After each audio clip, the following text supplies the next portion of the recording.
right now, the belief is that, and I think we'll know more about this in a few years, that a few things happen all at the same time. It's a perfect storm. First, Hamas has been planning this attack for 2 years, and one of the leaders of Hamas actually said that they've been strategically lulling Israel to sleep by making it seem like they're no longer interested in a conflict the past 2 years. And Israel, even just a week before the attack, allowed more Gazans to come over the border and work in Israel as basically a reward for good behavior, right? They thought Hamas has gone into this mode where they're more concerned about the economics of the Gaza Strip than about attacking Israel. So Israel was asleep at the wheel. Israel also had transferred a lot of IDF that would normally be at the Gaza border to the West Bank. It was also the Sabbath. It was also a major holiday.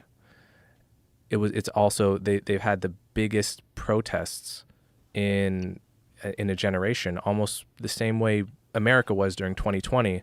Israel has been for the past several months over their judicial reform. So you put it all together. Can you go into that a little bit, please? Yeah. So basically, the judicial reform in Israel is not like the United States. They don't have a constitution. They don't have this kind of really beautiful, genius system of checks and balances that we have where, the president can veto Congress and the Supreme Court has a check on everyone, right? And everyone keeps each other in check. Israel just has a single parliament they call the Knesset, a prime minister that has a lot of control over that parliament because he leads the majority coalition. So basically, in Israel, the president and their Congress have a lot more power than in America, historically. The Supreme Court doesn't have the power to say no to them.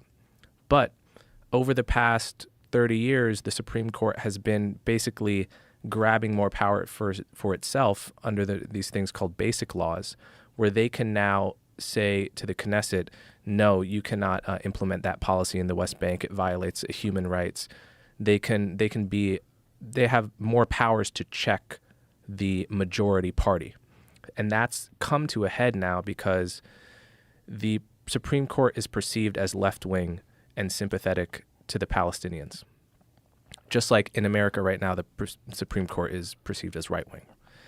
And the Benjamin Netanyahu is obviously Likud. He's the right-wing party, and he's gone into coalition with these ultra kind of right-wing religious.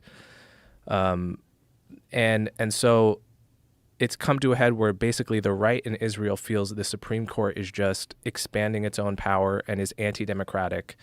And now they want to, judicial reform is basically stripping the Supreme Court of the power it's grabbed for itself over the past 30 years. Now, the left in Israel views the Supreme Court as the only protection against human rights violations and violations of minority rights.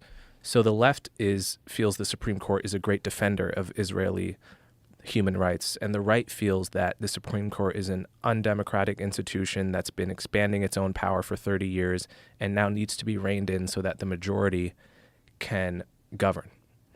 That's torn apart the country. It's absolutely the number one issue every day, protests all over Israel.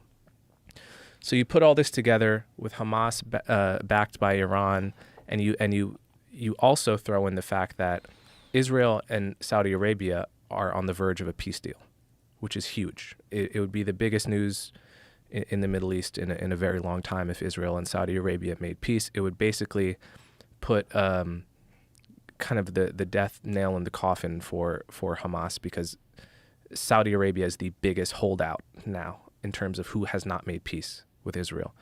So Hamas, from the point of view of Hamas and Iran, they think this is a last chance. Kind of, we have to attack now, kill this deal, or we're dead forever. And they planned this thing meticulously for 2 years, intentionally lulling the Israelis to sleep. And they have brilliant success, much more success than they expected to. Now, some people have said it's an inside job. I don't believe it is. I think if it is, we'll know that from reporting that comes out in the next 2 years. But at this point, I believe the theory that it was an incredibly successful attack by Hamas and a perfect storm.